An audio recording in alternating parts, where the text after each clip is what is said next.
only halfway through the year, and we should already be thinking about what are our big projects for 2027? What are our big projects for the upcoming year?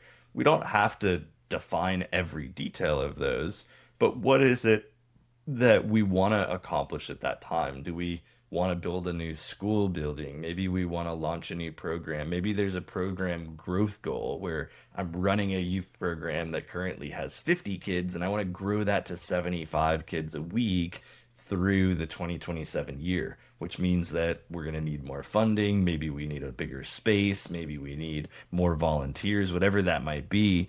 I want to think through what are those 3 or 4 big projects or big initiatives for the upcoming year. I want to start telling stories about those programs. I want to start telling stories about those projects on social media. If my goal is to build a new school in the upcoming year and I want to have that be part of my end of the year fundraising, then I want to start telling the story in August and September about the new kids that were just brought into our school or how we're at capacity. It's September, beginning of school. We've now hit capacity in our school building. It's really exciting. I start to tell the story about all the kids coming back to school and how great school is. I'm laying the foundation and laying the framework so that when I make that ask at the end of the year, it's not a new ask. People are already ready for it. They're already primed for it. They're already prepped for it.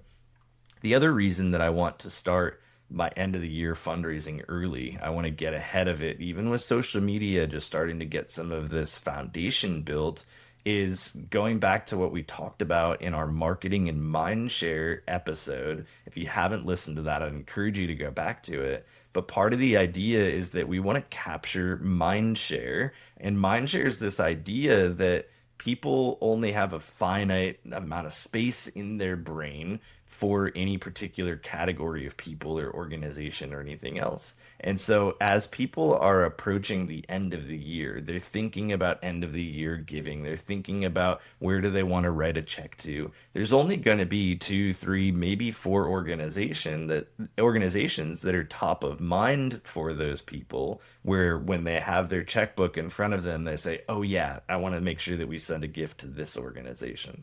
And so we want to start to capture mind share. We want to be top of mind for people so that when they have those checks to write, when they have that money that's going to go out, they think of our organization. And part of the way that we do that is we start to lay that foundation all the way back in August and September.